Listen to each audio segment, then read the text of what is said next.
Zamza, the arrogant and egotistical magician from Suikoden 2.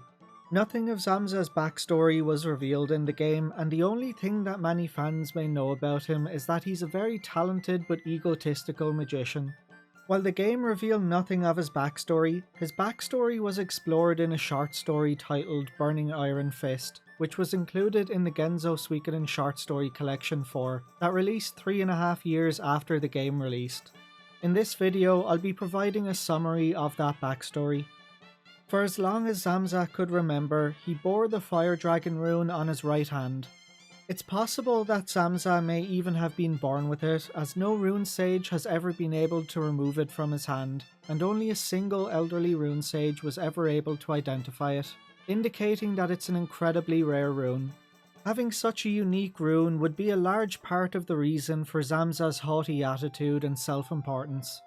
But despite Zamza's considerable ego, he had very little mastery over his rune, as every time he attempted to use it, the only thing that would happen is he would burn his own body. Zamza would seek out a magic instructor in the hopes of discovering a method of using his rune in a practical way without injuring himself. Zamza eventually met a man called Dale, a down-on-his-luck magician with a fondness for drinking and gambling. Dale had heard rumour of a beautiful scroll maker travelling throughout the region and set out to meet her. As Dale began his journey to meet Rora, he encountered Zamza and agreed to take him on as his apprentice and travelling companion. But Dale would soon grow to regret that decision, as Zamza was quite the impudent student, rarely showing Dale any respect and often refusing to refer to him as master. While Zamza's cockiness and sense of self-importance played a role in his refusal to refer to Dale as master, his lack of respect towards Dale seems to stem from Dale's addictions, as Zamza considered him to be weak, lacking in self-control and restraint.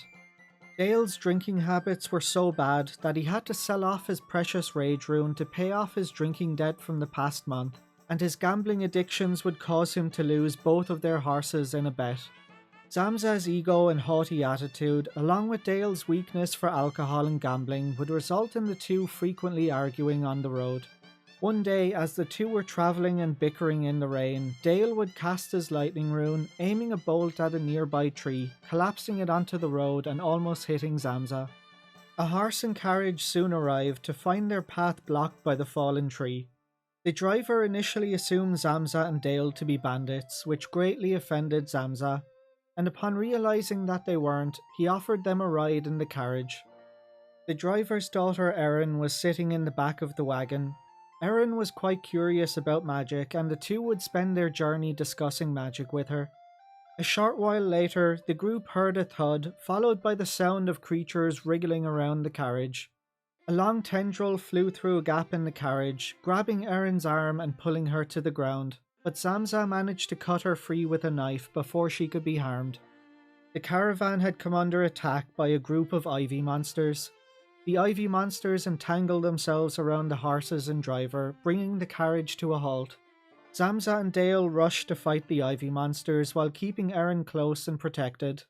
Dale unleashed the power of his fire rune, but the flames from the ensuing battle would cause the carriage to catch fire. It was during this battle that Zamza would begin to unlock the true potential of his Fire Dragon rune, as both of his hands would be engulfed in flames. Zamza would then begin pounding his fists into the ivy monsters, and with each smash of his flaming fists, the ivy monsters would be consumed by the flames as their tendrils shrunk and their foliage burned. Zamza would then turn his attention to the ivy monsters that had wrapped themselves around the horses, and upon saving them, the horses would flee in a panic into the nearby forest. Zamza would then rush to the aid of Erin's father, freeing him from the final ivy monster that attacked their carriage. Erin's father would then rush into the forest, chasing after the horses, where he was able to catch up to them and calm them down. Following the battle, Dale dismissed Zamza's actions as mere brawling, insisting that if the path of magic is the path he wishes to pursue, then he must train properly.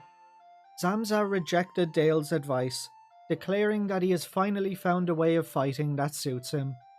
Dale would then expel Zamza as his student, but silently offered his support for Zamza's choice by providing him with a sack of the last of his medicine to treat the burns on Zamza's hands.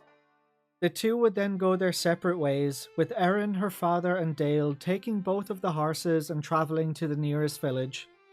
Zamza, left on foot, would then travel alone and eventually wound up in Toto Village, where he would now wield brass knuckles as his weapon of choice to complement his rune's power. Way to go though, guys. After Zamza pretty much saved your lives, you all abandoned him in the middle of nowhere while he was wounded with blistering burn marks on both of his hands, and you took both of the horses.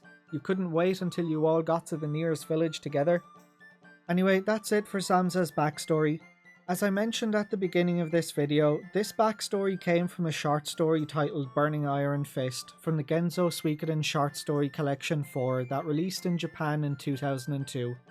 Do keep in mind that the games, the manga, the novels, the short stories, the anime, and everything else are all separate entities and they're all written by different authors.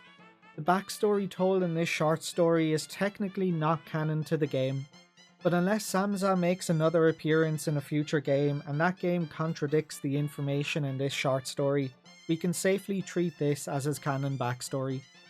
If you like these shorter, stripped down videos covering topics which very little lore exists on, let me know in the comments and I'll make more of them. Thanks for watching guys, and I'll catch you on the next one.